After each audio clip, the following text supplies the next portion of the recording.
What's going on, everybody? This is another edition of the IOST podcast. I am Q, aka That Dap Guy, and we are here live on Twitch doing our live AMA. I'm here with two of my closest friends and colleagues, Mike Finch and Dmitry Chesnikov. Guys, you want to introduce yourselves? You stuttered there a little bit on an introduction. Are we not your closest friends? I said that. You're like some of my closest friends, yeah. I didn't know whether to say colleagues first and then closest friends. Anyways. Same thing. Yeah. For those who haven't seen the podcast, Mike Finch, founding partner at Sutler Ventures. Dmitry Chesnikov, venture lead at Sutler Ventures. And I am Q. I'm the DAP lead at Sutler Ventures. So it's great to have you guys live. And, you know, if you're viewing this podcast on Wednesday, we have a full episode. We're going to get to some YouTube comments. We're going to get to some price pump action, a buyback announcement that was made by the team. We're going to do Block VC and BlockGroup Investment announcement. We hit 100,000 accounts on the Block Explorer, IOST ABC. And we're going to talk about some questions we have from the community as well as a DAP review. So that's a pretty full episode. What do you guys think over the past week and a half of IOST? I thought we were giving away a Tesla as well. Yeah. To a community member on our Telegram. We're going to randomly pick that, do a live video of it. So stay tuned. Nice. Troll so hard. Troll so hard, yeah. No, it was a good week for IOST. I mean, you've got obviously the big pump in price. Everybody loves that. We hit 100,000 accounts. We'll talk about a little note that IOST dropped and then deleted on Twitter a little bit. Obviously, Bitcoin pumped, so that makes everybody happy too. I mean, it's spring's coming here in Pittsburgh. I mean, this is good, man. I'm excited. Things are happening. What are you guys drinking? Because we do that. This is like kind of like a tradition now. What are you drinking today? Yeah. So we are drinking a beer from AleSmith Brewing. This is one that I've had a while. Andrea got this for me a long time ago. Looks like it was bottled on June 27th, 2017. I tell you what was the Bitcoin price at that time? Yeah. June 27th, and IOST price on June 27th, 2017. Get our market guy on it. Yeah. But this is a Belgian-style ale brewed with coriander. It's 10% alcohol, so if we say things we're not supposed to. Yeah, it's cool, man. It's got essentially like a Trappist yeast strain, which Trappist is essentially monks that brew beer. 2.7K BTC. 2.7K. Wow. Yeah. That aged well. What about IOST? That one up. But it's good. I like it so far. Yeah. Nice. Some coriander in there, kind of fruity, Mike spicy aromas. Mike loves beer, if you can't tell. Yeah. Which I still need another one for the next tap. So starting with our first, and that's kind of a good little segue into our first comment. Nazar actually said that he was going to drop you off some beer. Didn't he say that? Yeah, I don't know where Nazar lives, but you know, I would imagine far from Pittsburgh, probably in New Hampshire, where the beer was at. So please, you don't have to drive that far. If you want us to get our hands on that beer, just ship it to us. He says, DM me the address. I'll get something to you. Love what you guys are doing. Huge fan of IOST. IOST, keep it up. Awesome. So, yeah, cool. we'll send him that address for sure. Cool, man. So let's get into a couple comments so that we can get into the real body of the episode. We are doing comments from our last episode as well as the weekly update that we had yesterday. There were some interesting comments on there. So we have Good as Gold. Have you read the latest report from Bitwise? They include their results of ratings. Like to see IOST listed this year. So Demon, did you do any research on what Bitwise? Yeah, so I looked at Bitwise and I couldn't find the report for ratings. They might not have that publicly. Maybe, you know, as a member you can access it. But I did take a look and just at their index and see that IOST is part of their small cap 70. Okay. And they have about almost 3% allocated of their portfolio for IOST. Nice. So they have 70 total projects in that? Yeah. Is that right? Okay. Yeah. Nice. Cool. So good. Yeah, Good as Gold. If you can drop us a link to where you had that report, that would be cool. So we could take a look and maybe, you know, comment on the next podcast about that. So let's move it on. We had a bunch of comments about the podcast name. We had one that I really liked. IOST Sutlerized. I think that's going to be the episode. That's going to be the episode name this week. Like, get Sutlerized. Get Sutlerized. So Hell yeah! I think we're going to use that. And we had a couple. I think along with Nizar's comment, he said Chain Talk or maybe Blockheads, which I love for podcast names. Yep. So we're getting closer, fellas. We're getting closer. Chain Talk is sweet. Yeah, I like that. Yeah, exactly. All right, so these are meaty comments here, and I want to hear what you guys have to say about this, because these were the comments on the actual weekly update yesterday. Because I asked, what is the secret weapon? So Jimmy's secret weapon that he's talking about, we've been talking about it forever. So this guy says, maybe Jimmy's secret weapon is the Apple joke. Wasn't it a joke? Thanks for the content. I look forward to the podcast tomorrow. And then the next comment says, maybe the secret weapon is a Kakao rumor. I saw it was posted and suddenly deleted, maybe because of the NDA thing or something about finalizing partnership. From HODL. Boom. Anonymous HODL. Yeah, so on the Apple part, that would be the most, as Dima would say, 4D chess move ever. Yeah. Made the announcement on April Fool's Day that ended up being a real announcement that everybody thought was fake.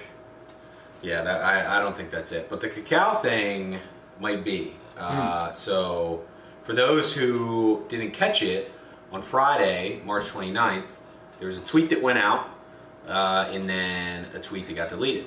And it had some info on a South Korean company basically named Kakao that was looking at integration. Yeah, and that company is a huge messaging and calling company in Asia. So they have tons of users, kind of like similar if you think of like Telegram, but so people can like message each other, they can call each other, without any problems, upload images and so on. And they're, you can see their financials publicly. Actually, they last quarter that I checked out, they were killing it. They were up, like their profits were up like 26% or something. Gotcha. And they have a ton of users. What are the numbers on that? Do you have the numbers on Kakao? On the users? Yeah. Yeah. I think in the announcement it said something like 44 million. Yeah. I can take a look at their public quarterly release because that shows. Yeah. Give me 1 second. Yeah, no worries. I mean, it's if it's true, right? If it's coming, whether or not that's a secret weapon, I don't know. I mean, that's a pretty damn good secret weapon if you can deliver millions of users through some integration. Yeah. But it's weird, like we don't really know because it was deleted, right? Is this something that was gonna happen and then it just got nuked? Yeah, we're treating it as a rumor up to this point. 100%. So yeah, we definitely don't have like the breaking announcement here. It's more of a rumor going around the community. Yep, definitely. And if you Google search Kakao rumor and Medium, I think is that what you Google searced originally? Yeah, probably throw IOST in there as well. Search the title. Yeah, search the title. It pops up. Google cached it because it came through a Medium post as well. So we'll see. It is a rumor. Whether or not it's a secret weapon, who knows? But props to HODL who saw that along with a handful of other folks in the Telegram and whatnot that have kind of been passing it around. So whether or not it's true, we'll see. But if it is, get ready. Awesome. Yeah, so that's going to pretty much take us through the comments. I think the other two comments that we had on that weekly update video kind of have the same thing, the same feel as far as talking about that rumor. So keep leaving comments, man. If you're watching the stream right now, leave some comments so that we can talk about it. This is a live AMA, so we want to get questions that you would like a node to answer. One of the questions that was posed to us prior to this going live was the candidate withdrawals. So I know we talked about it a little bit before we went live, but the question is, and I'll have it here, if a node never issues candidate withdrawal commands and rewards keep building up, does existing system at the very least auto push accumulator rewards at the end of each quarter? If answer is no, then what if the node never issues a candidate withdrawal? So, and to give some more context, right, essentially, let's say you didn't listen to the first few podcasts, go back, take a listen. We talk about some of the ways that this is working on the node level.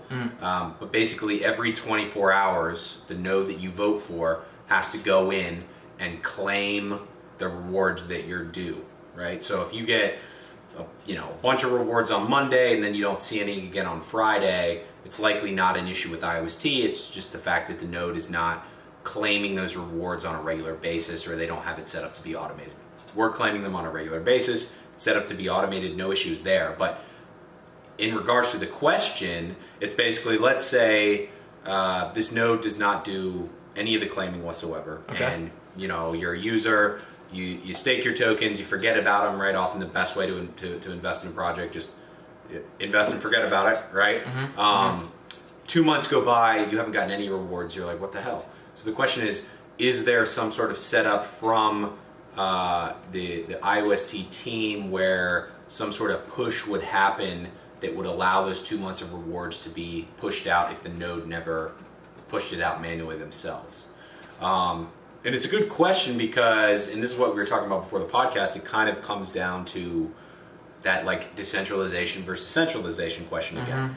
And on the decentralization front, the argument I would think would be IOST shouldn't have that overarching ability to push rewards out for the nodes, right? So if they come up with a setup of their own, that they want to utilize, right? That code from IOST might screw that up, right? That push might screw it up, and you could argue that then IOST has too much centralized control. On the other hand, I get it though, because it's like a usability thing, right? If I'm voting for a node and they're not claiming the rewards, then that hurts me as an investor. So maybe you should vote for a different node. Yeah, and that was a conversation I had with a couple people. Was that I like the decentralization aspect of it'll handle itself. If you vote for a node that doesn't ever pay rewards, then that person's just going to move on to another node. It's just the problem is that the negative side of it is the fact that people don't understand that fully, and they blame certain things like, oh, it's a scam.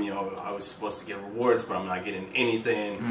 What's up with that? So I think it's very important to make that clear, why it's happening and, kind of why it's being caused. Right. When the system is really set up right. And people just don't want to deal with it, right? Like I said, it's a usability thing where if you vote for a node and they're supposed to pay you out, like these hiccups, these roadblocks, it makes it difficult to use IOST versus Tezos or IOST versus, say, ETH when they're staking set up, right? So I get it, but it's that balance, and obviously IOST, the team is still working on the code. They'll always be working on the code. They have a massive, kind of push towards IOST being successful, right? They have a lot of control over IOST success, but down the road, the goal is for IOST to be completely decentralized. Gotcha. Right, where the team and the team has said this, where the team has very little control, and it's basically up to the governance system,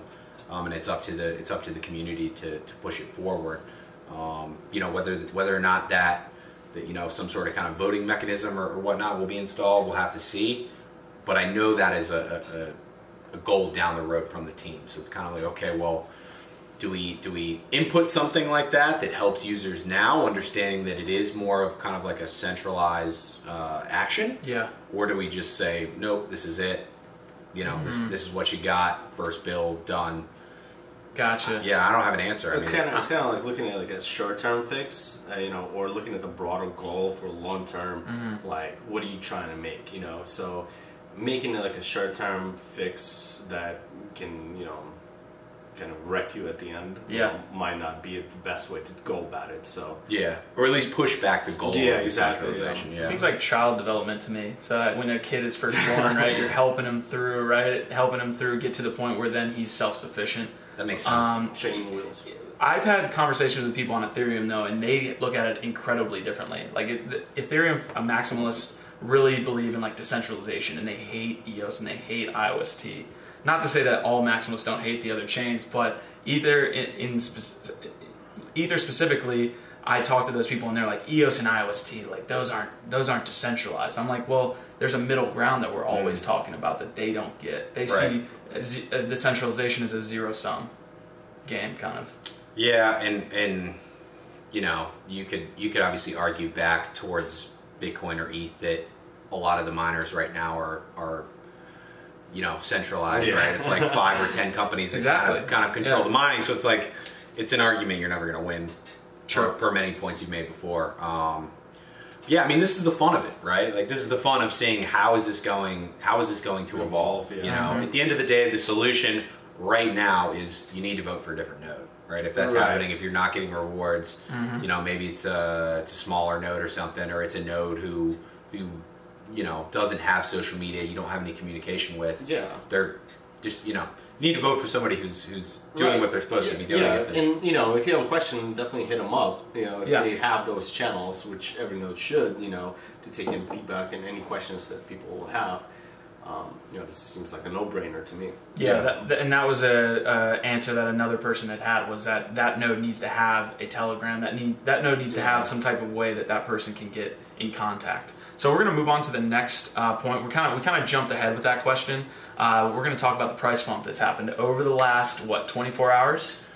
Yeah, 24 hours on Bitcoin. Yeah, but it's been a few days now for IOST. Yeah. So actually, not to come back to Kakao. Oh, I did have the users. Yeah. Oh, okay. So basically, the users were. I mean, this is actually not as current. This is probably more right now, but it's in 2017. They had 220 registered users and 47 monthly active users. Million. Yeah, million. Yeah. 220 single users. Yeah, I said single. Yeah. 220 million and 200. Okay, I got you. And 47 million active monthly. Yeah. Yeah, so that's significant. So probably by now it's like even more than that. Right. So yeah, it's pretty significant. It could be big for sure. But yeah, looking at the price action for IOST, we did definitely notice like, you know, a spike in volume. Yeah. That's for sure. And that's, you know, what does that indicate? So we talk about it all the time, you know, with Zach. Is that, you know, retail traders think that, you know, price drives volume, but really it's the other way around. Volume drives the price. So, you know, when people look at the charts and they see, all right, spike in volume, the price is jumping, you know, retail is hopping in thinking that the price drives volume, but it's actually the other way around. So when you have, you know, volume with big players that getting in before the actual like spikes, that's, you know, that's what you should be noticing. You know, saying, okay, the volume is picking up, this, you know, price jumped. This might not be necessarily you know, a great entry right now, right this second, if you're trying to just trade it. But, you know, on a retracement based on technicals, you can, you know, find an entry essentially. But yeah, the main important thing is that to watch the volume and how that essentially relates to price. Yeah, and that volume was huge. I mean, over the last, if you look at it on like an hourly chart, there were a ton of giant green volume candles. Essentially, is probably the best way to describe it. Yeah. You know, certainly that has to do with the mainnet launching. People saying, okay, mainnet has launched. We don't have any issues. Not only do we not have any issues, but now we've got 100,000 accounts. More than that. I think we might have hit 110 or 120. 110 now. Yeah, 20 million transactions was the number that was I saw on Twitter that was thrown out. Obviously, quarterly rewards coming up. So if you're voting for nodes, you understand you're going to grab a piece of that. So yeah, we might see a retracement there a little bit, but yeah, volume 100% has been huge, and the timing couldn't have been better with this Bitcoin pump that was just absolutely nuts. I mean, it was basically $700 in a period of like 5 hours. On Twitter, you see like people are just like, I just woke up. What the hell happened? And that's another thing. It's a global economy too, right? And it never sleeps. Like the stock exchange obviously closes, but when we're sleeping, the Chinese are trading. You know, and it's in the same market. Right. Yep. And we saw that on Sunday night. I mean, IOST. I think it was Sunday night that it might have like really started. Maybe Saturday night, but it's been probably 2 or 3 of the past days where as soon as basically everybody here on the East Coast goes to bed, all the action starts. And that was the case last night because it was like 1 o'clock, 1:30 here, you know, scrolling through, checking the app, and Bitcoin was like, you know, 4,400, 4,500, 4,800, you know. Gotcha. On the global average, it wicked up and touched 5K as well. Oh, wow. So it was huge. I mean, we haven't seen any sort of Bitcoin pump like that probably in like a year. Yeah, don't jinx it. At least a year. Yeah, it's funny. Since we've started our podcast, IOST went up 3%. Oh, that's the IOST podcast. Sutler Ventures. Get Sutlerized. Yeah. Get Sutlerized. So what are we at right now for IOST price? We are at 0.0129. So about a penny and a third. Yeah, a penny and a third. On the IOST tether. Gotcha. Yep. Cool. Well, I had one question actually from the community. It centers around IOST BIS, IOST ABC. It centers around voting and whether you want. What do you guys use to store your tokens and vote? For nodes. Are you using BIS? Because BIS, I think, doesn't have private keys. If I'm totally correct. Okay, so that's where people had some concern. So if you store your tokens on BIS and you use that to vote for a node, you don't hold your private keys, and obviously that's a issue for some people in the community. Yeah, I mean it's the classic. It's kind of the classic philosophical question or underpinning from the community is that you've got to own your keys. So that is an issue with BIS, only in the sense that it onboards counterparty risk. Yeah. Right. If BIS blows up, right, and everybody loses their IOST, it's not only going to be bad for BIS, it's going to be bad for those voters. It's going to be bad for IOST. So 100% get the concern there. For me, I have tokens split between BIS and Token Pocket. Okay. Token Pocket is beautiful. I love it. You can set up accounts under IOST, and I'm sure a ton of different tokens as well. But you can, essentially what has to happen in order to ensure there are resources in the new account so that you can set it up. You can go and you can link very easily PayPal, Venmo, just a credit card. It's $1 basically to set up that account right now. Or you can use another account that's already been set up to basically delegate those resources for account creation. Gotcha. Whether that's your own account that's already been set up or it's a friend's account that's been set up. So yeah, you own your private keys in that case. Token Pocket doesn't own them. Worst case, something happens to Token Pocket, you have to basically, reset your account under another wallet, Gotcha. like Kobo or some of these others. I think it's important you talked about it right at the beginning of your answer that BIS is not associated with IOST. And I think because of how early they were, right when mainnet started, they were ready. So some people associated BIS as being part of the IOST team, and that's not the case. Especially because the link that BIS uses for voting is just, I think it's iost.bis.com. Yeah, exactly. So it takes you right there versus taking you to the actual BIS exchange. If you go to bis.com, it's an exchange like Huobi's an exchange or Binance is an exchange, right? And they have some really unique setups where you can actually earn real stocks, like Tesla stock. And the only connection really that BIS has to IOST is that some of the people that founded BIS are the same people that have invested in IOST at an early stage. Gotcha. So it's not just like, some random exchange coming out of nowhere to support voting for IOST. They themselves are financially incentivized to make sure that there aren't hiccups as well. Makes Which sense. is probably part of the reason that the IOST team chose BIS versus others. Gotcha. So, yeah. All right, so I know it's tough to predict price and almost nearly impossible. Well, what do you guys think is going to happen? Just going back to, what do you guys expect over the week, the next week, as we saw the last 25% jump in price on IOST? And of course, this is an investment. This is not an investment advice. Yes. Financial, legal. For a lot of it, I think at this point is going to depend on Bitcoin. If you look at the charts, I'm looking at the charts on Dimitri's computer here. We've basically gotten back to a level that we were at for IOST. That's IOST, right? Yeah, IOST, USDT. We're back to a level from like August to November before we saw a dump that was associated with BTC. Yeah. So we're there. Whether we see a retrace back below this, 1 and 3/10 of a penny point, who knows? For me, that probably depends on Bitcoin. Gotcha.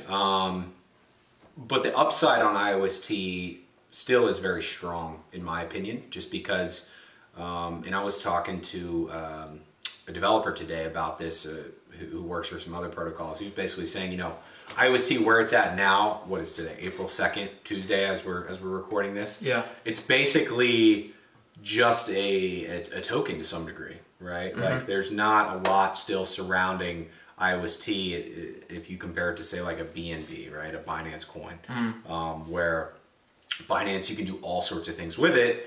So if you look at this like potential rumor of like a Kakao partnership, or certainly you have dApps launching now, but all the dApps coming in the future, where now there's much more IOST there, it could be big. All right, we're back here with continuing the IOST podcast episode. Sorry, I really messed that up. Hi, we got a comment from the community actually. It says, "Hi guys, I'm holding a ton of IOST. I've heard many times from dev IOST isn't really secure. What's your point of view about security?"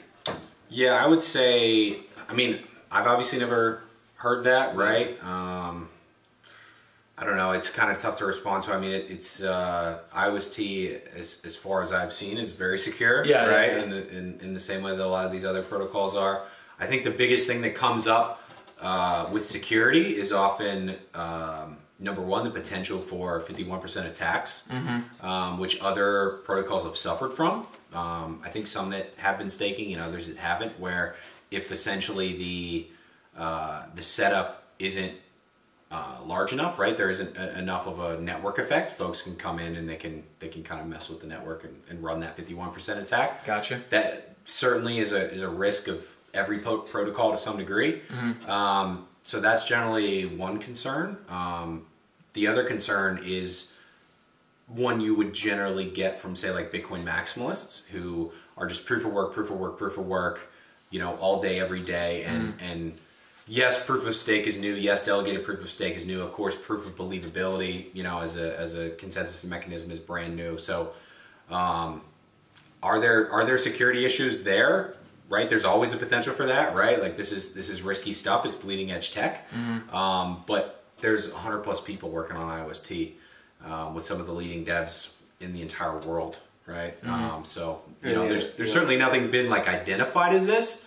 My point is, you know, this is probably where those concerns are coming from, and I don't think they're coming from an IOST developer. Yeah, I would love to get more specifics as far as what that specific user actually, you know, heard about the security issues. There, I guess, when a Bitcoin maximalist and you know Ethereum maximalist would talk about proof of believability and delegated proof of stake, it's more of a centralization issue as far as security. It belongs to someone else, in a sense. Not to the same extent that how would I say this? Bitcoin and Ethereum maximalists believe in that proof of work, proof of stake mechanism, and the delegated proof of stake and the proof of believability lends itself to a little bit more centralization. It is, and it's newer, so it's just less proven, right? Like, is there ever going to be another scenario like Bitcoin, where the founder is completely anonymous, no one knows who it is, it's controlled by no one, right? This goes back to the centralization and decentralization piece. Is there ever going to be a setup like that where that project with the anonymous founder gains that much, you know, network effect and value accrual? Probably not. Gotcha. Right? Like Bitcoin has that first mover advantage. Everybody, your grandma, your mom, you know, Bitcoin's the first thing they hear about. So is that ever going to be the case again? Probably not. But that doesn't mean that the underlying tech, the blockchain technology does not continue to evolve. Gotcha. Right? And that's where people who have seen the trials and tribulations that Bitcoin has gone through since, you know, 2009, essentially, they say, well, you know, if you apply those same trials and tribulations to IOST or to ETH or to some of these others, that's where they start to question things like, hey, is this going to work out, right? Is this quote unquote secure enough, right? Gotcha. And it's, at the end of the day, it's a startup, right? Like anything else to some degree. The good thing about IOST is that they've taken observation from other protocols, you know, in terms of like the issues that they had when it comes to mainnet launch, you know, security. I'm sure they looked at that, and they observed it very closely to make sure that their setup, you know, is correct. And when you think about, like, you know, how many capital groups are behind this protocol, you know, if there was some kind of a, you know, security issue that was, you know, circulating, they would probably not be involved in something like that, you know. Gotcha. So it's something to consider as well. A lot of due diligence has been done. Yeah, for sure. Perfect. Well, we're going to go back a little bit to the price. Was it caused by the buyback that was announced like a day ago? I don't think so. The timing of the buyback seemed to have been after we crossed that penny threshold, which, like, psychologically is a big point to cross that penny threshold. Gotcha. If we go back under that in some sort of retracement, right? If Bitcoin retraces back to 4,300, 4,400, and we go under a penny, it's obviously not the end of the world, but I would be surprised if we go far under that. Okay. Right? So I think the buyback came after the pump a little bit. You know, the other thing you have to think about too is that on the node level and on the voter level, certainly IOST is under the radar still. You know, as we've been talking to major players in the space, in the staking place or other funds or VCs or whatnot, everybody has kind of like heard of IOST, but no one's really looked into it. We've been passing out resources. It's very much like, oh yeah, like, you know, somebody told me about that, but I haven't really looked into it. So my point is, while it's under the radar, there's still a ton of upward buying pressure from nodes and voters who are like, I need to, you know, basically stake as much as I can because I understand I'm going to get these rewards, right? There's this economy of sorts, the staking economy of sorts, that if you look at the market cap of IOST, you know, that economy hasn't necessarily been priced in relative to other staking economies, like Tezos or EOS or some of these. Okay, perfect. So Dima, what actually is a buyback and why did IOST choose to do the buyback now? So yeah, that's a very interesting question. In terms of buyback, I mean, you're buying back the actual tokens, right, at a specific price. Okay. So if you're looking at, you know, traditional finance, you know, where you buy back the stock, you know, you do it at whatever price, you know, they establish. And that actually happens a lot in ETFs. ETFs offer the option to the issuers to buy back the holdings. So if you're holding, let's say, an ETF, you know, they have the right to, let's say, hey, we're buying it back at the current market price, and then essentially buy back all your shares. But in terms of the timing, I think, Mike, you mentioned something before the podcast as well, in terms of like some of the strategic partners and some of the things that, you know. I mean, they're IOST smart, right? Like, they didn't announce the buyback before the mainnet launched, right? Like, that's kind of scammy. You have to before the mainnet. Hey, our mainnet's launching in a little bit down the road. We're gonna buy it. Yeah, exactly. I mean, right? Like the team isn't just flying by the seat of their pants. You know what I mean? Like, this is, I'm sure this has been planned for a little while. Where the buyback is certainly, as they've said, going to install faith, right, into IOST to basically say, hey. Number one, we're going to buy back tokens because we see where this is going. We always have seen where this is going. We're putting a ton of time into this.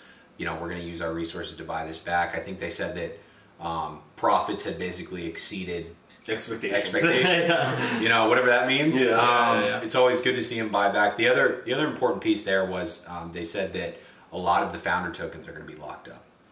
Right? So it's taking tokens out of circulation. Exactly, yes. That's the important. Taking tokens out of circulation, basically, where whether or not that will be updated on CoinMarketCap or Masari or some of these others is hard to say.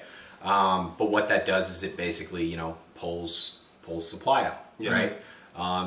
In an effort to increase faith in IOST, in the IOST Foundation, for those new investors like BlockVC, for example, which we'll talk about, who have come in now and have basically offered up resources into the ecosystem. Yeah, it's a deflationary system, essentially, you know, that they're setting up. Okay, perfect. Well, we're going to move on actually to that BlockVC and BlockGroup announcement, but Laban Coin Crypto, that was the user that actually had the question about security. Okay. He actually got back to us and said, thank you for your return. I will buy more and talk about IOST to my French crypto community. Nice. France. France. Shout out France. You were just there, weren't you? Or, you know, you were in Germany. August. Yeah, I was in Paris for a little while. Okay. I love France, yeah. Just barely missed the yellow vest. Oh, thank God you got out of there. I love France. Yeah, Paris is great. I've been to Paris, but I haven't been to the countryside of Paris, which is, or the countryside of France, which like people Nice say, people say it's a beautiful country right there. Yeah, we were in Paris and we were in the south of France a little bit, but nice. Normandy, a lot of that area is. Very cool, very cool. Well, Leban Coin Crypto, join our Telegram at Sutler Ventures, and we'd love to talk to you about, you know, getting the word out in France, within that French community, that European community that needs to hear about IOST. But we'll move on to the BlockVC and BlockGroup announcement. I think they were a $200 million or are a $200 million fund. What is the relationship between BlockVC and BlockGroup? first of all? I think BlockGroup owns BlockVC. Okay. Yes. And the announcement was that they were making an investment in IOST. Yeah, that BlockGroup was. Okay, perfect. Yeah, so BlockGroup, who owns BlockVC, is making an investment into IOST. And if you go to blockvcfund.com, you see IOST listed there. It's part of their portfolio, yeah. Whether or not they invested yesterday or they invested 3 months ago, no one knows. But the important part here is that, as they say under the portfolio section of their website, the portfolio covers public blockchain, application protocols, and financial services in the blockchain ecosystem. All the invested projects have a global and profound impact. Which is interesting to see, like, IOST among like some of the really good names, that you see in the portfolio there. What names, for the community that don't have it in front of them, what names do you see there? So you see two that have been in the news. Seller, which is the latest Binance Launchpad project. Yep. You see Top Network, which was the first Huobi project. Republic is a huge one. Yeah, Republic. VeChain. Yeah, VeChain is there. Certic is another big one. Lambda. NewCipher, Lambda, yeah. It's RSK, that's huge. So it's a good partner. Qtum is there. Yep. Gifto. So overall, net positive. Yeah, 100% net positive. Anytime you're bringing a partner like BlockVC or BlockGroup in, you're not only going to have access to, say, all of the projects that they've already invested in, who maybe are application layer projects, who might need a awesome protocol like IOST to build on top of, but you're getting access to all of the other partners that BlockVC or BlockGroup invests alongside. And so now we all have different roles within Sutler Ventures, and this is actually one of your main roles, correct?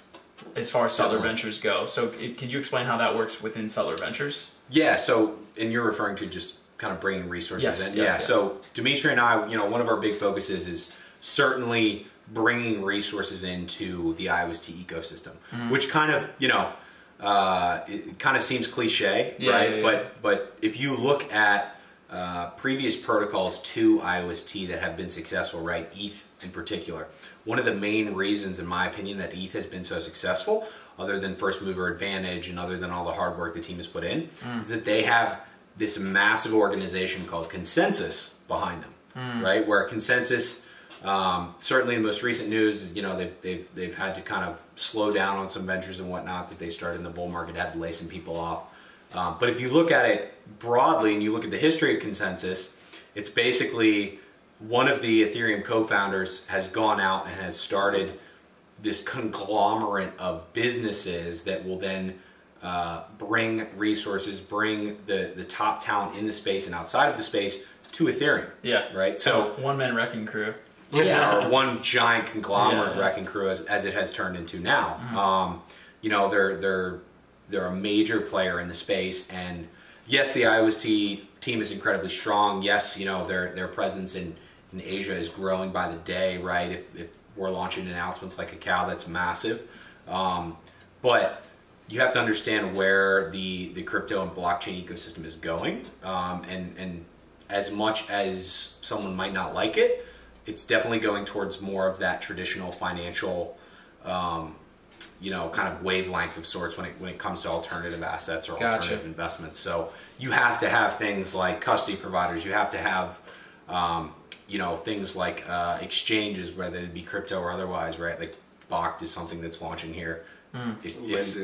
Lending is another one, right? Staking, all of these different things that allow IOST to basically capitalize on all the hard work and all the growth that is put in within crypto so that they can continue to grow past that. Gotcha. Me and Dimitri were talking about this, and he made a really good point. It's kind of building out the infrastructure. I think of it like a house. It would take forever for one man to build a house or one woman to build a house. But if you have all these people working together, the house can be, built up in quality and, with speed. 100%. And if you take the Block Group as an example, right? Block VC is obviously their venture capital firm. I think on the website they had like an index as well. So these folks are all over crypto, right? They're probably various funds that they're running.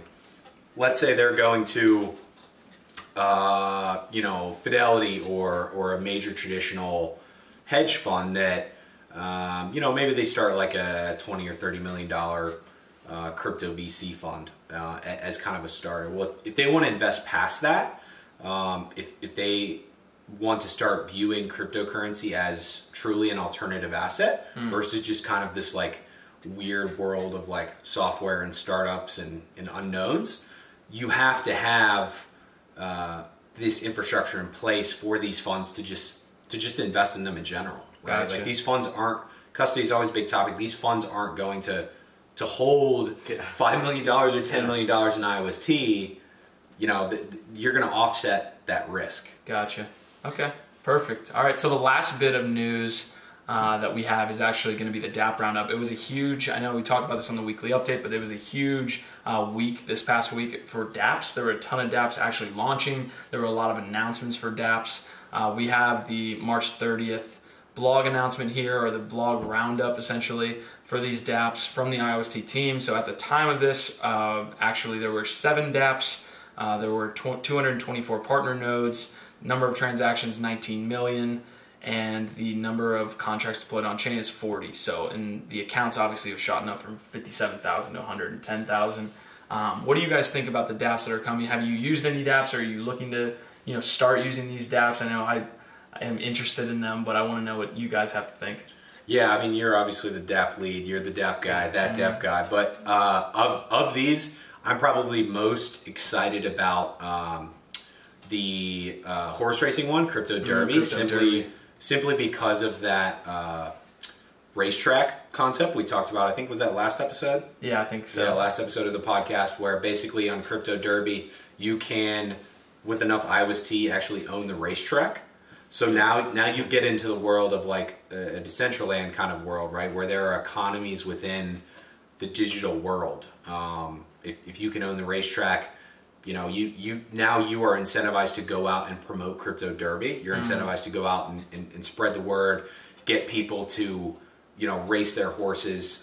It says here, as owners of racing horses, you can increase your number of horses by crossbreeding, participating in races, and exchanging horses with other players. So this is reminiscent of CryptoKitties, but on steroids, as if you could like fight the CryptoKitties or race the CryptoKitties or whatever the case may be. And I think it's a good example of kind of the evolution of what you might call like a dApp economy within application layer projects. Yeah, absolutely. And what you have on other protocols, and I'm sure they'll come to IOST, is when you have these pseudo NFTs or NFTs, non-fungible token, essentially like a horse, you would be able to sell that on some type of marketplace, and that's the economy you're talking about, correct? Yep, yeah, 100%. And that's all going, the craziest thing is that that's all going to exist within Crypto Derby, right? Whether they have some sort of exchange process from the start or not, that's all existing within Crypto Derby, which Crypto Derby is one application on top of IOST, which then IOST is one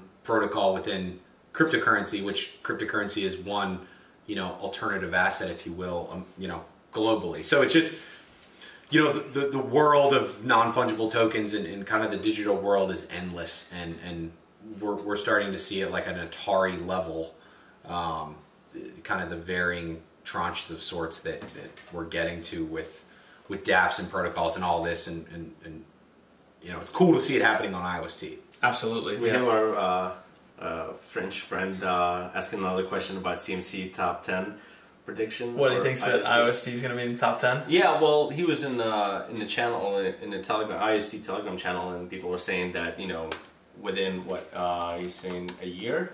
Yeah, top 10 CMC. That's a little ambitious. Well, let's do the math. You have to do the math in terms of what price it would be. Yeah, so right now Tether is number 10 at about 2 billion. So we take 2.5 billion. See if that works. How many zeros is that? That's 25 million. 1, 2, 3. So, oh wait a minute. No, that's not right. Well, Mike is usually good at math. I'm usually good at math. But he had this beer now, 2, 3, so 1, 2, sure. 3, And he's on the spot. He's got the lights. divided by, let's say, 12 billion. So you need a token price of, at today's prices, which means IOST would have to increase to this price without the rest of the market moving north. Yeah. Which is unlikely. Yeah. You would need about 21 cents for IOST, and I hope this math isn't wrong. I'm blaming someone call them out if it's wrong. It's about 21 cents that you would need for IOST to be in the top 10. So if IOST was 21 cents today, it would be in the top 10, yes. is what you're saying. So if IOST went basically 19x or 18x from here and nothing else moved, it would be in the top 10. Okay. Right? Assuming a 12 billion circulating supply, and like I said, assuming nothing else moves, and there's a $2.5 billion market cap for IOST, which would put it in the 8th spot. So let's also talk about what it would be in front of. It looks like it would be in front of Tron, in front of Stellar, Cardano, Tether, Monero. These are all existing projects, which is not to say that if IOST is successful, it wouldn't be top 10. Yeah. But you have to understand the time that it takes to get there for a lot of these projects, like ETH, like XRP, like Litecoin. There are some in here that are kind of exceptions to that. Like EOS is kind of an exception. Bitcoin Cash is kind of an exception. Bitcoin Cash because of the fork, EOS because of the year-long ICO. Right.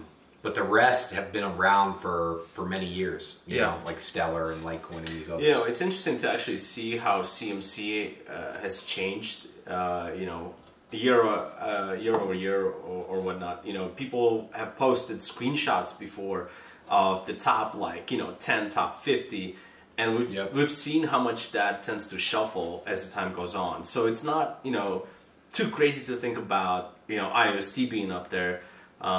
Given the fact that how much things change, over time, and how quickly it can happen. So the flippening. I mean, for me, it's an absolute mystery that Monero is not in the top 10. Right.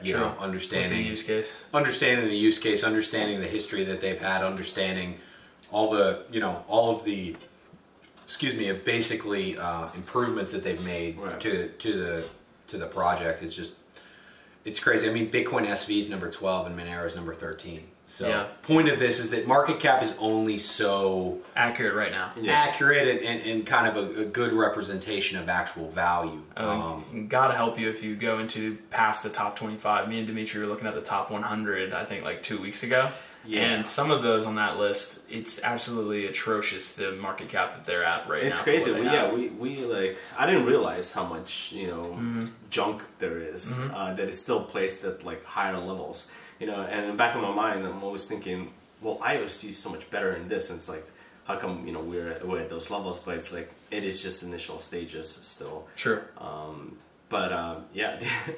It is. It's tough, man. Yeah. I mean, you look down towards the bottom of the top 100, and I know in the EOS community, Wax is a project that everybody's talking about. Decentraland is down there as well. Let's see what else we have. Golem, Pundi's at 58. There are a lot of projects like IOST, where IOST currently sits at number 48, that just for whatever reason have not shot up that market cap chart. The benefit for IOST, to be honest, is that because they have a large circulating supply, as that price increases, they're going to shoot up faster than obviously somebody who doesn't have a large circulating supply, right?